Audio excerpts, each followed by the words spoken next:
89 Modesty. Presence of God, O Jesus, spouse of virgins, teach me how a soul consecrated to you should live. Meditation. 1.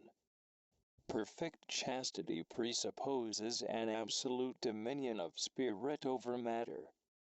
However, there is in us a disordered tendency toward sensible pleasure which is opposed to this dominion, even souls consecrated to God bear the treasure of chastity in earthen vessels. 2 Cor 4. 1. In the fragile vessel of flesh, which is attracted by satisfactions of the senses. The vow of chastity does not remove these tendencies, consequently, it does not dispense us from continual vigilance. One who makes a vow to God of perfect chastity must struggle by prayer and penance, in order to preserve its integrity. Pope Pius XI, by prayer, because no one can be chaste unless God grants it to him, by penance and mortification, because the body must be subject to the spirit. It is modesty which moderates and regulates all our actions, both interior and exterior, according to our vocation. St. Paul recommends this virtue to all Christians. Let your modesty be known to all men. Phil 4, 5. Souls consecrated to God are obliged to observe modesty more strictly, because they are called by their state in life to preserve the treasure of absolute chastity intact. Therefore, they need to practice mortification of the senses more assiduously and delicately. They must be like men who, possessing material treasures of great value, take all necessary measures and precautions to protect them from thieves. Brethren, be sober, and watch, says St. Peter, 1 Pt 5, 8, for the enemy is always lying in wait. The vow of chastity, by consecrating the body to God, also consecrates the senses. For this reason they must be freed from the base things of earth in order to be wholly employed in the service of God. 2. The more a soul aspires to the total gift of self and intimate union with God, the more its conduct must be imbued with perfect modesty of countenance, gait, gesture, and manner. Be modest in every action or conversation. 4. Saint Teresa of Avila instructs her daughters. Saint Teresa Margaret of the Heart of Jesus kept such a perfect restraint and guard over her faculties and senses, that she refused herself every glance and every word which did not in some way have reference to God. TMSP.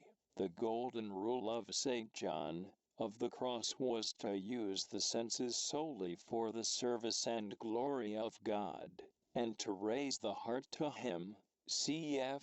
Asi 13, 4, which, in practice, means using them only as they are required for the accomplishment of one's duties, or for an honorable and just purpose. With this exception, all must be left free for God. SMH 38.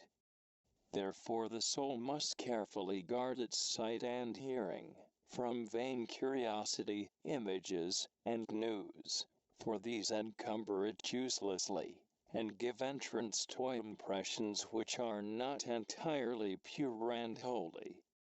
One who without necessity desires to see, hear, and taste everything is like a man who leaves the door of his house open to any intruder. The senses are the doors of the soul. We must guard them, and not endanger the treasure of chastity. Modesty, however, is not only a weapon of defense for chastity, it is the bulwark of the interior life. Only a soul who knows how to guard the senses is capable of recollecting itself interiorly in order to live in intimacy with God. By detaching the senses from earthly things, modesty concentrates and fixes them on God. We put to death the curiosity of our eyes, when, turning them away from all useless things, we fix them on ourselves, on the movements of our heart, and on the heart of Jesus DMSP. This is the positive value of modesty. Only one who loves God very much can impose such a discipline on himself. Colloquy. If I could only love you more ardently, O my God, my help, my defense, my sweet hope. Let me embrace you, O sovereign good, without whom nothing good exists for me. Let me find all my delight in you, the source of perfection, without whom nothing is perfect. Open my ears to your words, more penetrating than a two-edged sword, that I may hear your voice. So illumine my eyes, O incomparable light, that they will never again turn toward earthly vanities, but may seek you alone, O invisible good. Draw me, O sweetest perfume of my life, so that I may run in the fragrance of your ointments. Purify my sense of taste, that I may know and savor your great sweetness, O Lord, that sweetness which you have reserved for those who are filled with your holy love. By your sweetness, dissipate and destroy my concupiscence, so that I may desire nothing but you, and not be seduced and deceived by worldly vanities, so as to regard what is bitter as sweet and what is sweet as bitter, darkness as light and light as darkness. Let me escape the snares set by the enemy of our souls, who fills the world with his deceits. O my sweet Lord, the world is filled with the snares of concupiscence. Who can avoid them all? Only he from whom you remove the pride of life, the concupiscence of the flesh, irreverence, and obstinacy of soul. Oh, how happy is the soul to whom you give this grace, for he will pass unharmed through the midst of so many enemies. St. Augustine. O my sweet Lord, I renew with all my heart the consecration of my senses to you. I consecrate to you my eyes, that they may see only your face, and the things that lead to you. I consecrate to you my tongue, that it may be worthy to sing your praises, and may never utter a word displeasing to you. I consecrate to you my ears, that they may listen to your voice alone, and hear only what is necessary for your service. I consecrate to you my sense of smell, of taste, of touch, that they may take delight in you alone.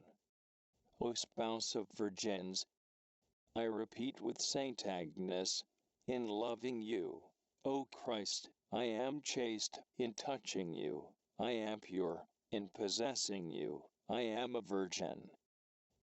RB.